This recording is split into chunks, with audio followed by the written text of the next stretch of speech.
We start tonight with breaking news out of Lacey, where a homicide suspect has been shot and killed by law enforcement agents. Multiple national media outlets are reporting the suspect was the man who shot and killed a right-wing activist over the weekend in Portland.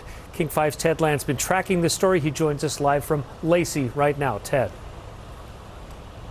Well, Mark and Joyce, here's what we know. A law enforcement apprehension team, that's a team of several different agencies working with the U.S. Marshals, was here at this apartment complex in Thurston County this afternoon doing surveillance on a homicide suspect. They were watching this person all afternoon.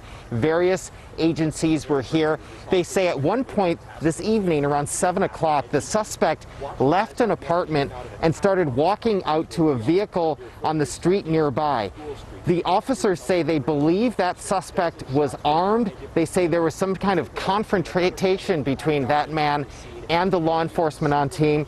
And police tell us 4 members of that apprehension team fired on him. Witnesses here described hearing several gunshots.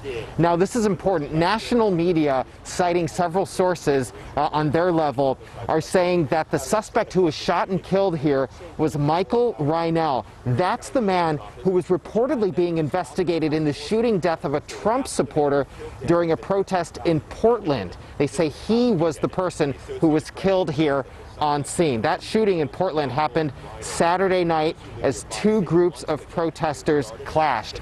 I spoke to some witnesses here who live near this apartment complex and described what happened this evening as this shooting unfolded. Here's what they told us. Next thing we know, there was a bunch of shooting.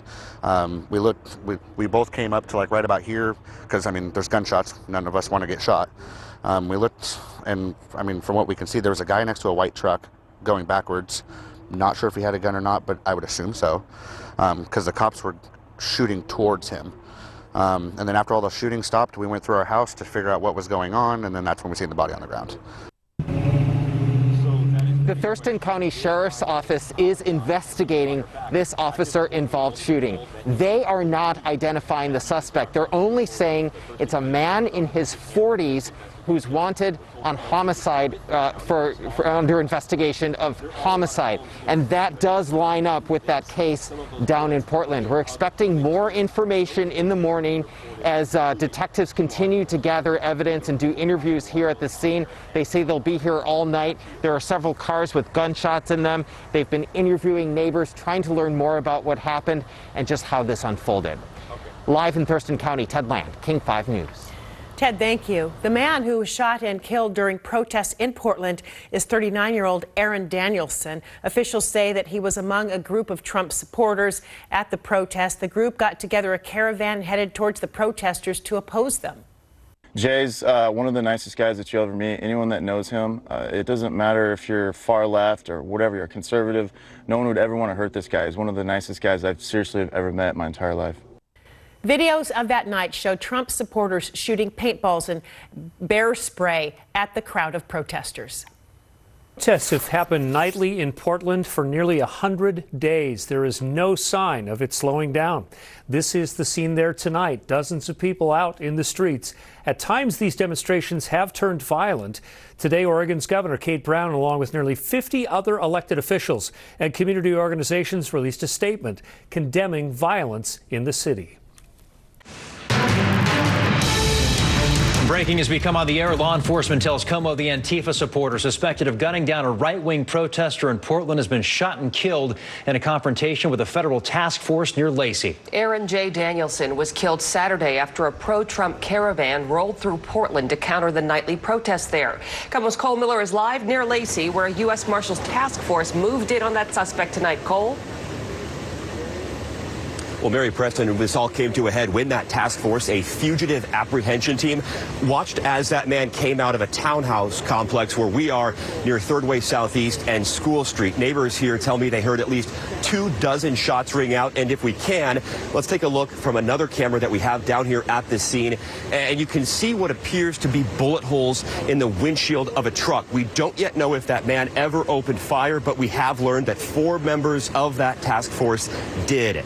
The Thurston County Sheriff's Office says this began as a surveillance operation for a wanted homicide suspect at around 7 o'clock this evening. They aren't saying anything more about him, but the Pierce County Sheriff's Office, which had members on this task force, confirms they were after the man who killed Danielson at that rally in Portland just this past weekend. The Associated Press reports that the suspect is 48-year-old Michael Reinhold. Now, those who live nearby say once the gunfire started, it lasted anywhere between 2 and 3 minutes. Here's Lieutenant Roy Brady with the Thurston County Sheriff's Office. We do know that he was inside of an apartment that is here in this complex, and that he was seen coming out of the apartment that they were surveilling. There are some shots that were fired into the vehicle. And then there was multiple shots that were fired outside of the vehicle. And all we can see was that there's a gentleman on the side of like a white truck that was backing up. Couldn't tell if he had a gun, couldn't tell if he was shooting, but the cops were shooting towards him. So that is the big question. Did Reinhold have a gun, and did he fire back? At this point, we have only been told that it was believed that he was armed. Now, moving forward, the Thurston County Sheriff's Office will be handling this investigation. We're told that no agency with the county was on that task force. There are a lot of homes in this neighborhood. It is worth mentioning this. Some of those bullets hit other buildings here. No other injuries have been reported, including to law enforcement. Of course, once we learn more, we'll pass that along both on air and online. Back to you. All right, Cole Miller reporting live near Lacey tonight. Thank you, Cole. Meantime, President Trump tweeting about the case around the same time as the deadly shooting, questioning why Portland police hadn't yet made an arrest. Here's another live look at the scene of tonight's deadly confrontation. We will, of course, bring you any new information as it breaks here in this newscast. And we're tracking more developments from the White House. Tonight, President Trump is fiercely denying a report in The Atlantic that he made disparaging remarks about members of the U.S. military. The article cites several unnamed sources who allege the president referred to the war dead as, quote, losers and suckers after a canceled visit to a cemetery in France in 2018. Everyone knows it's totally false. General Keith Kellogg, who's a highly respected man, couldn't believe when he heard it. The president spoke after putting out a series of tweets saying, quote, I never called our great fallen soldiers anything other than heroes.